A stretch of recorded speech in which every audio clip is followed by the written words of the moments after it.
Here's Tony in Philadelphia. Great that you waited, sir. Welcome to the EIB Network. Hi. Hi, Rush. It is an absolute honor to speak to you from the birthplace of our nation in Philadelphia. Thank you so much for taking my call. You bet, sir. To get to my point, you had mentioned something earlier in the show, way in the beginning, that I think is foundational to any thought for a conservative and for a liberal. And I think what basically separates us, and that's this. Democrats, and please correct me if I get you wrong anywhere, but the Democrats want to change the country in a way that not only relativizes the Constitution, but delegitimizes it, basically rendering it unnecessary. Is that correct? Yeah, short of being able to erase it, to basically short of being able to render it irrelevant on the basis that it is immoral and illegitimate because it was written by racists, it was written by wealthy white guys, whatever. Everything they could do, particularly the Bill of Rights.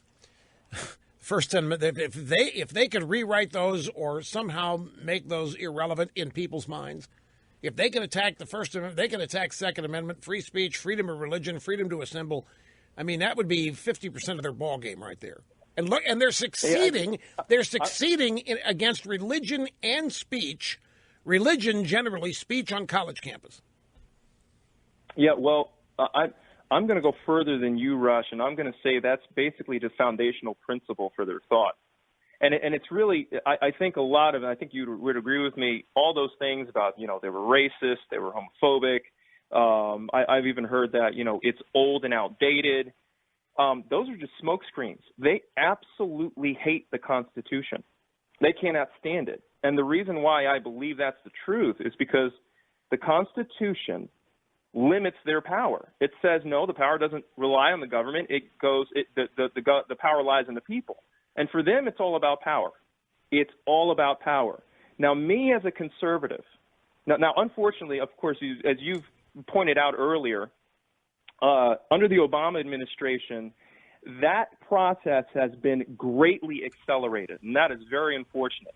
And I, as a conservative, just to speak to the passion that you were talking about just a few seconds ago, I, as a passionate conservative, want this not only to be stopped, but reversed. I think there needs to be a massive recheck that brings us back to the Constitution, that reverses everything that Obama has done, not just Obama, but what the establishment Republicans have allowed and vacillated on and promoted. Well, let me tell you something. You're right about two things. You're right, number one, that all we do ever do is talk about stopping things. And the reason is because we're overwhelmed. We wake up every day and we learn of a new assault that they are making on everything we used to consider as normal and happy and fun and okay and not problematic. We wake up every day and find out there's a bunch of miserable, agitated, angry people who think that they're being discriminated against for whatever reason or another, and they are launching daily assaults on our core beliefs. So we marshal forces to just stop it. There isn't even time to think about reversing or advancing any of this. And I agree with you. That's got to happen. The second thing you're right about is your interpretation of their view of the Constitution. They hate it precisely because it limits government.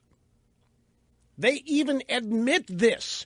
Their intellectuals write things. There's starting way back in FDR, they wanted a second Bill of Rights that established the powers of the government.